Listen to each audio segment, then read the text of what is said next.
এই বাহ্যিক ইবাদতের কোনো দাম নেই, এই বাহ্যিক ইবাদতের কোনো মূল্য নেই। এই বাহ্যিক ইবাদত আল্লাহর কাছে গ্রহণ হয় না। ইবাদত কারটা কবুল হবে? কোরআন বলছে ইন্নামা ইয়াতাকাব্বালুল্লাহু মিনাল মুত্তাকিন। কাবিল, তুমি এত ফনর করিও না, সবার দান কবুল হয় না। দান কবুল হয়, ইবাদত কবুল হয়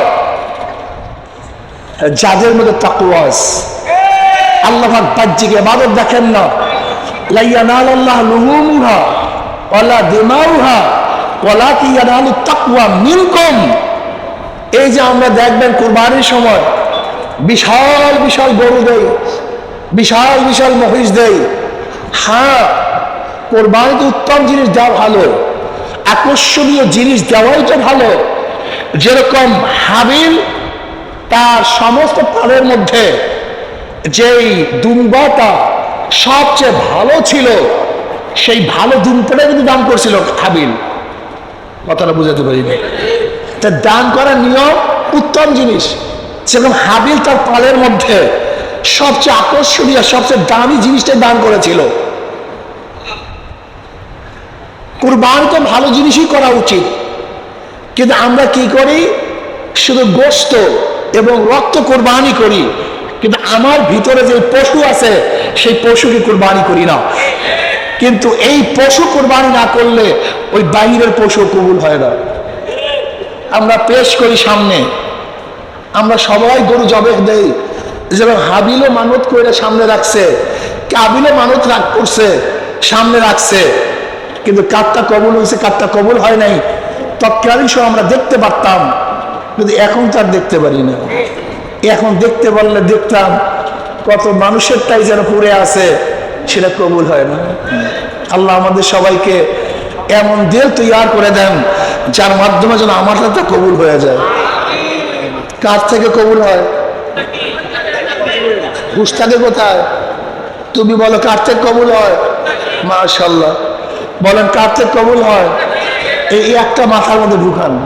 এই যে নামাজ এখন পড়বো, কারটা কবুল হবে? ইন্নাল্লাহ লা ইয়ানজুরু ইলা সুওয়ারিকুম ওয়া আমওয়ালিকুম ওয়ালাকিন ইয়ানজুরু ইলা নিয়াতিকুম ওয়া কুলুবিকুম। লা ইয়ানালুল্লাহু লুহুমুহা ওয়ালা দিমাউহা ওয়ালাকিন ইয়ানালুত তাকওয়া মিনকুম। এই রক্ত গোশত আল্লাহর কাছে পৌঁছে না। এই তোমাদের রক্ত, তোমাদের গোশত, এইটা আল্লাহর কাছে পৌঁছে না। আল্লাহর কাছে পৌঁছে কি ভাই? এই যে ভিতরের যে জিনিসটা আছে, যেটা বুঝাবার চেষ্টা করতে আছি, যেটা বুঝাবার চেষ্টা করতেছ, এই তাকওয়া, এই তাকওয়া, এটা আল্লাহর কাছে পৌঁছে, অন্য কিছু আল্লাহর কাছে পৌঁছে না। সবচেয়ে বেশি ছিল। এরপরে আমাদের সাহাবাই কেরাম রিদওয়ানুল্লাহি তাআলা আজমাইন, এনারা অনেক বেশি ত্যাগ করছেন, যে ত্যাগের কোনো শেষ নাই, কোনো সীমা নাই। السابقون الأولون من المهاجرين والأنصار والذين اتبعوهم إحسانا। যারা মুহাজির, সাবেক মুহাজির, প্রথম যারা হিজরত করছে, প্রথম যারা আনসার, তাদের ফজিলত সবচেয়ে বেশি, তারা সবচেয়ে বেশি ত্যাগী ছিলেন।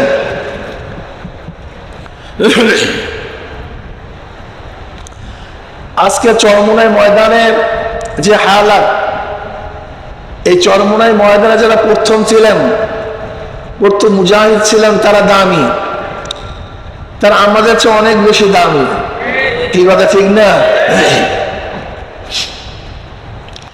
যারা প্রথম ভিত্তি স্থাপন করেন তারা দামি হন।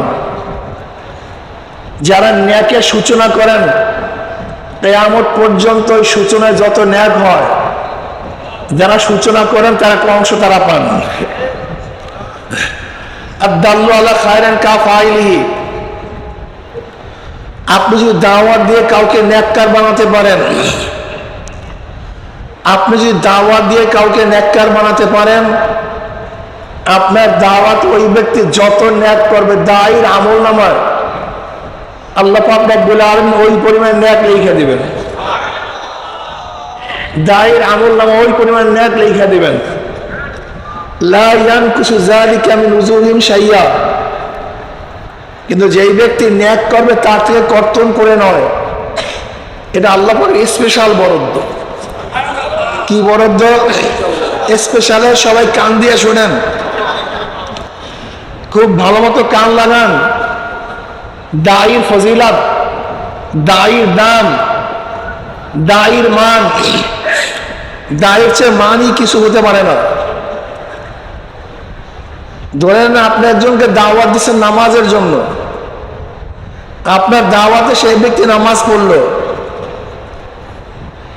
যার দাওয়াতে যেই ব্যক্তি নামাজ পড়ছে, নামাজ পড়ার মাধ্যমে যত ন্যাক হয়েছে, দায়ীর আমল নামে আল্লাহ পাক ওই পরিমাণে ন্যাক লিখে দিবেন। কিন্তু যেই ব্যক্তি নামাজ পড়ছে তাতে কর্তন করে নয়, ন্যাক কাটিয়া নয়, এটা স্পেশাল বরাদ্দ।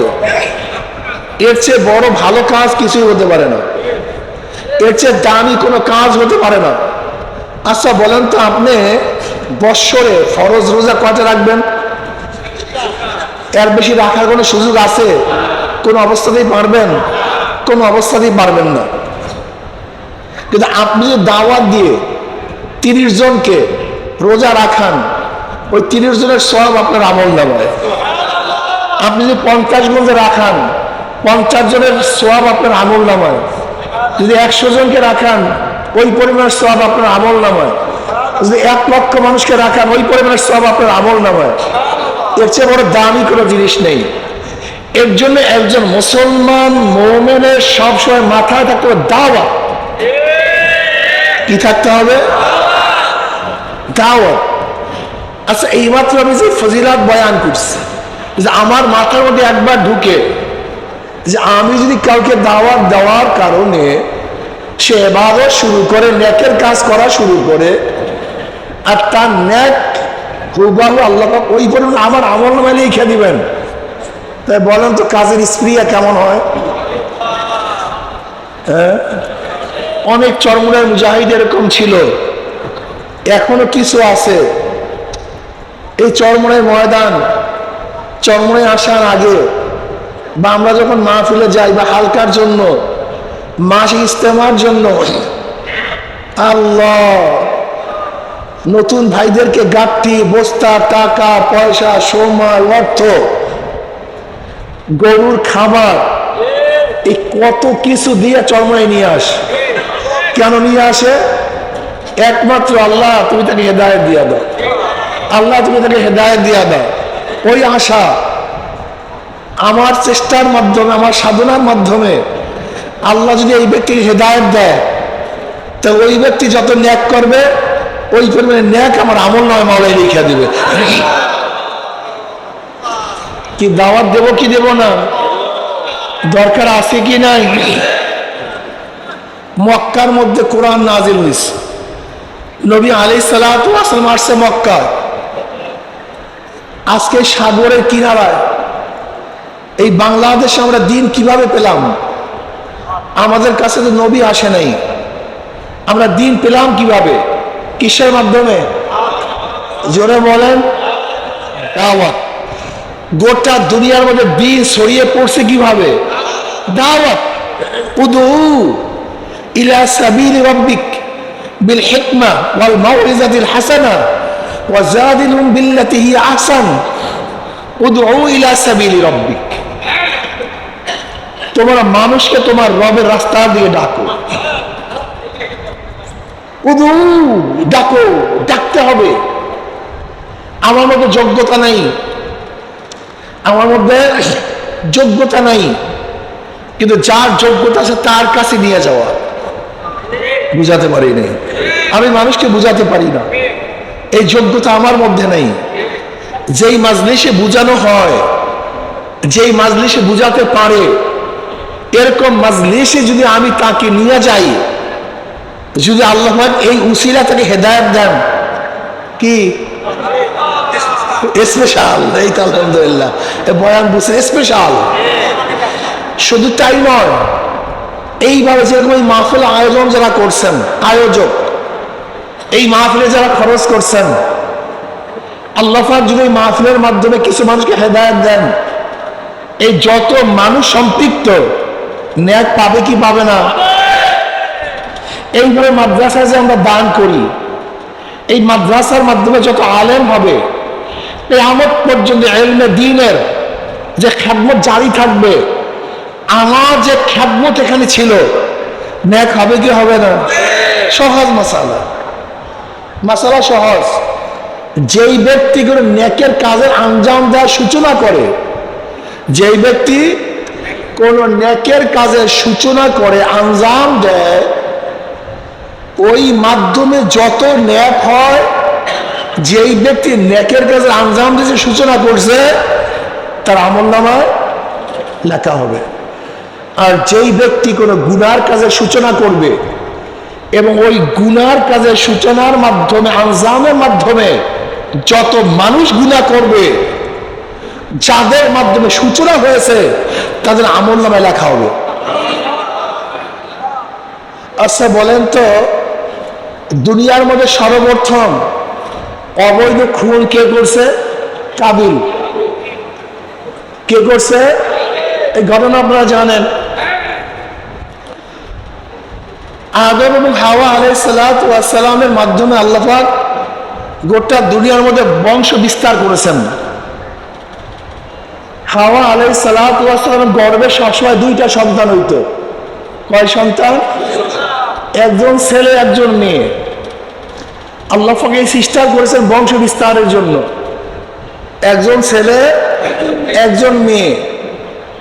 বিবাহ নিয়ম ছিল, যেই গর্ভে যেই জোড়া হয়েছিল ভাই বোন, তাদের সাথে বিবাহ হবে না, বরং অন্য যেই গর্ভ যেই সন্তান হয়েছিল তাদের সাথে তাদের কি হবে? বিবাহ হবে। বুঝাতে পারিনি? অর্থাৎ এইটাই ছিল তৎকালীন নিয়ম। এখন যেরকম ভাই বোনের বিবাহ জায়েজ নাই, তৎকালীন সময় নিয়ম ছিল যেই গর্ভের থেকে যেই জোড়া বের হয়েছে, একজন কি ছিল? পুরুষ, আর একজন, ওই জোড়া জোড়ার মধ্যে বিবাহ এইটা জায়েজ ছিল না। বরং পরবর্তীতে যে জোড়া বের হবে, আগের ঘরের পুরুষ পরের ঘরের মহিলা, বা আগের ঘরের মহিলা পরের ঘরের পুরুষ, এই বিবাহ হতো। এইটাই ছিল সিস্টেম। এই সিস্টেমে গোটা দুনিয়ার বংশ বিস্তার লাভ করছে। কাবিলের সাথে যে সন্তান জন্মগ্রহণ করছে, কাবিলের বোন, সে বোন ছিল কালো, মানে সুন্দর।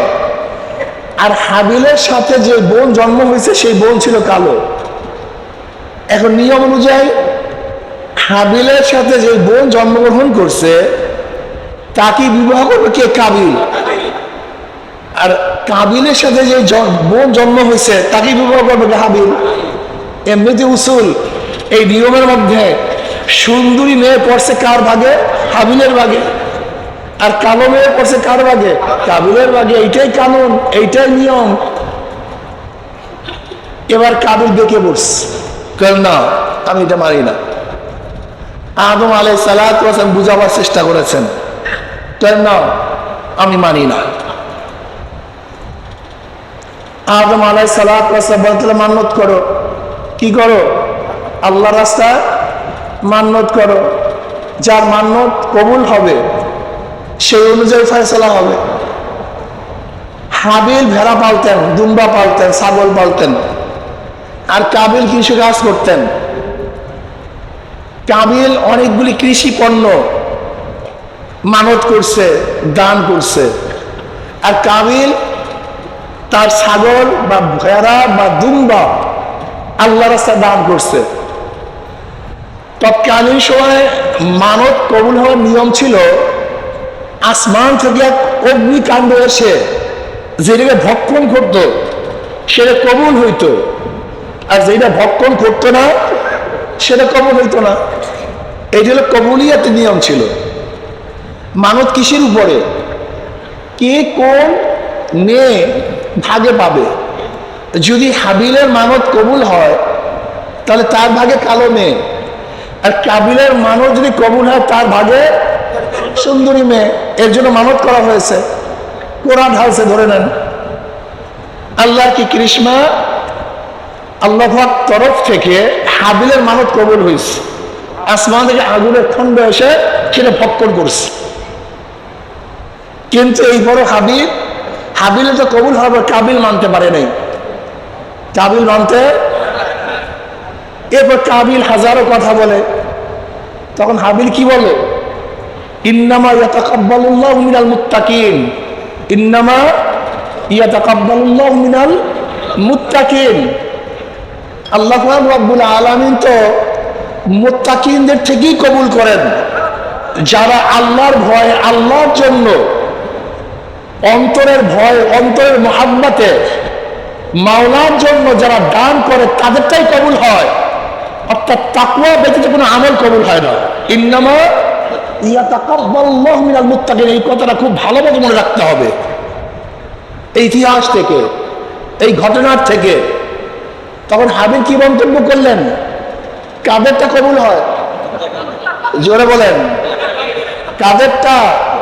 মুত্তাকিনদের কবুল হয়। এই যে নামাজ আমরা পড়বো, কাদেরটা কবুল হবে? মুত্তাকিনদের। রোজা যারা রাখবো, কাদেরটা কবুল হবে? হজ যারা করবো, কাদেরটা কবুল হবে? ইন্নামা ইয়াতাকাব্বালুল্লাহু মিনাল মুত্তাকিন। ইবাদত সবারটা কবুল হবে না, সবার ইবাদত গ্রহণ হবে না, সবার ইবাদত আল্লাহর কাছে মূল্যায়ন হয় না। এই বাহ্যিক ইবাদতের কোনো দাম নেই, এই বাহ্যিক ইবাদতের কোনো মূল্য নেই। এই বাহ্যিক ইবাদত আল্লাহর কাছে গ্রহণ হয় না। ইবাদত কারটা কবুল হবে? কোরআন বলছে ইন্নামা ইয়াতাকাব্বালুল্লাহু মিনাল মুত্তাকিন। কাবিল, তুমি এত ফনর করিও না, সবার দান কবুল হয় না। দান কবুল হয়, ইবাদত কবুল হয় যাদের মধ্যে তাকওয়া আছে। আল্লাহ পাক বাহ্যিক ইবাদত দেখেন না। লা ইয়ানালুল্লাহু লুহুমুহা ওয়ালা দিমাউহা ওয়ালাকিন ইয়ানালুত তাকওয়া মিনকুম। এই যে আমরা দেখবেন কুরবানির সময় বিশাল বিশাল গরু দেই, বিশাল বিশাল মহিষ দেই।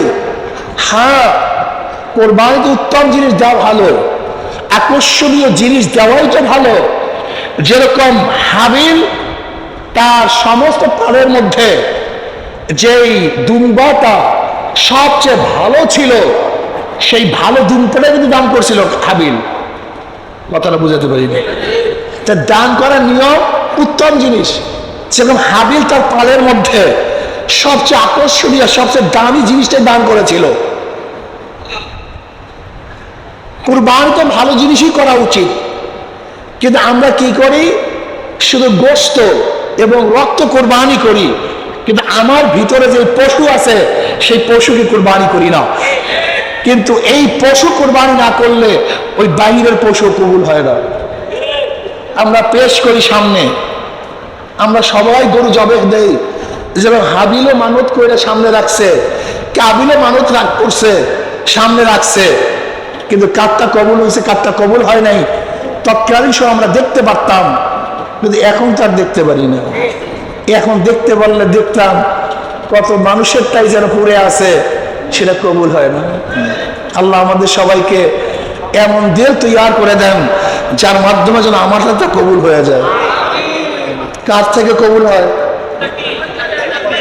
গুস্তাকে কোথায়? তুমি বলো কার থেকে কবুল হয়? মাশাআল্লাহ, বলেন কার থেকে কবুল হয়? এই একটা মাথার মধ্যে ঢুকান। এই যে নামাজ এখন পড়বো, কারটা কবুল হবে? ইন্নাল্লাহ লা ইয়ানজুরু ইলা সুওয়ারিকুম ওয়া আমওয়ালিকুম ওয়ালাকিন ইয়ানজুরু ইলা নিয়াতিকুম ওয়া কুলুবিকুম। লা ইয়ানালাল্লাহু লুহুমুহা ওয়ালা দিমাউহা ওয়ালাকিন ইয়ানালুত তাকওয়া মিনকুম। এই রক্ত গোশত আল্লাহর কাছে পৌঁছে না। এই তোমাদের রক্ত, তোমাদের গোশত, এইটা আল্লাহর কাছে পৌঁছে না। আল্লাহর কাছে পৌঁছে কি ভাই? এই যে ভিতরের যে জিনিসটা আছে, যেটা বুঝাবার চেষ্টা করতে আছি, যেটা বুঝাবার চেষ্টা করতেছি, এই তাকওয়া, এই তাকওয়া, এটা আল্লাহর কাছে পৌঁছে, অন্য কিছু আল্লাহর কাছে পৌঁছে না।